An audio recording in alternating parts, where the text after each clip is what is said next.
Dunia sepak bola seringkali mengenal istilah one season wonder atau pemain yang hebat hanya saat timnya sedang berada di puncak. Namun di Theatre of Dreams atau Manchester United, ada satu nama yang seolah menolak tunduk pada gravitasi performa tim yang naik turun. Nama itu adalah Bruno Fernandes. Memasuki bulan Maret 2026 ini, ketika banyak bintang Premier League mulai kehabisan bensin, Bruno justru masih konsisten mempertahankan performanya. Saat United sedang berjuang mencari tiket Champions League musim depan di bawah arahan Michael Carrick, sang kapten asal Portugal ini tetap berdiri tegak sebagai mercusuar harapan. Mari kita bedah mengapa Bruno musim ini bukan sekedar pemain hebat, melainkan sebuah fenomena unik di sepak bola modern. Jika kita melihat papan skor, nama Bruno mungkin tidak selalu ada di sana setiap pekan.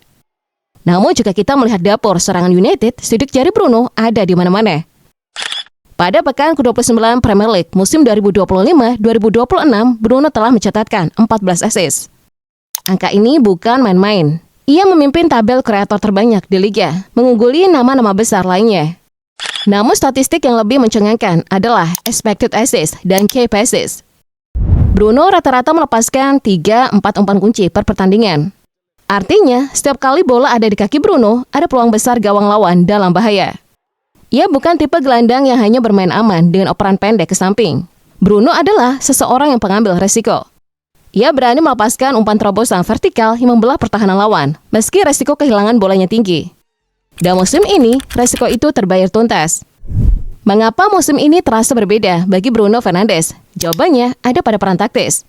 Di bawah Michael Carrick, Bruno tidak lagi diminta untuk berlari ke sana kemari mengejar bola di seluruh area lapangan, seperti musim-musim sebelumnya yang melelahkan. Carrick memberikan peran yang lebih terfokus sebagai advanced playmaker atau pemain nomor 10. Ia didukung oleh gelandang bertahan yang lebih solid, memberikan Bruno kebebasan untuk tetap berada di zona berbahaya atau sepertiga akhir lapangan. Musim ini kita melihat Bruno lebih cerdik dalam mencari ruang kosong di antara lini tengah dan lini belakang lawan. Ia tidak lagi sekedar mengandalkan visi, tapi juga timing. Bruno tahu kapan harus menahan bola untuk memancing bek lawan keluar, dan kapan harus melepaskan umpan satu sentuhan yang mematikan. Inilah yang membuatnya tetap efektif meski United secara kolektif seringkali kesulitan membongkar pertahanan tim kecil yang bermain parkir bus. Ada 3 alasan Bruno masih tetap bisa diandalkan. 1. Ketahanan fisik yang luar biasa. Bruno Fernandes sering dijuluki Iron Man. Di saat pemain lain bertumbangan karena cedera jadwal padat, musim 2025-2026, Bruno seolah punya baterai yang tak pernah habis. Kemampuannya untuk pulih dan cepat dan ketersediaannya di setiap laga besar memberikan stabilitas. Konsistensi performa dimulai dari konsistensi kehadiran di lapangan, dan Bruno adalah definisi dari pemain yang selalu ada untuk King MU. 2. Mentalitas. Kita sering melihat Bruno marah-marah di lapangan, berargumen dan wasit, atau berteriak pada rekan timnya. Banyak orang mengkritik ini sebagai sikap mengeluh, namun bagi orang dalam klub, ini adalah bentuk gairah yang luar biasa. Bruno adalah tipe pemain yang membenci kekalahan lebih dari siapapun. Mentalitas ini membuatnya selalu memberikan 100% energi. Bahkan ketika rekan timnya sedang kehilangan motivasi. Ia memimpin dengan memberi contoh kerja keras. 3. Kemampuan adaptasi taktis.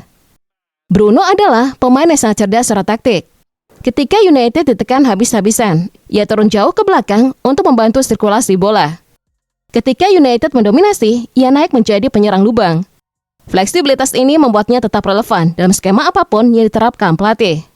Baik itu serang balik cepat maupun permainan penguasaan bola.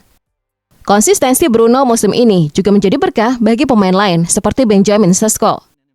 Striker muda United itu mencetak banyak gol musim ini bukan karena keberuntungan, tapi karena ia tahu kemana harus berlari. Ke arah manapun Bruno sedang melihat. Bruno telah menciptakan zona nyaman bagi rekan-rekannya. Ia mengambil beban kreativitas paling berat, sehingga pemain sayap dan striker bisa lebih fokus pada penyelesaian akhir. Inilah peran kapten yang sesungguhnya, bukan hanya memakai bandi lengan, tapi mengangkat standar permainan seluruh tim. Kita mungkin sedang menyaksikan musim terbaik Bruno Fernandes dalam seragam setan merah. Di usia yang menginjak 31 tahun, ia membuktikan bahwa kecerdasan bermain dan visi jauh lebih berharga daripada sekadar kecepatan lari. Jika Manchester United berhasil mengamankan setidaknya finish di zona Liga Champions musim ini, tak perlu diragukan lagi siapa pahlawan utamanya. Bruno Fernandes bukan hanya mesin assist, tetapi ia adalah jantung, jiwa, dan kompas bagi Manchester United di tengah badai perubahan. Bagi para penikmat sepak bola, nikmatilah setiap umpan jeniusnya. Karena pemain dengan kombinasi work rate tinggi dan kreativitas magis seperti Bruno tidak datang setiap dekade.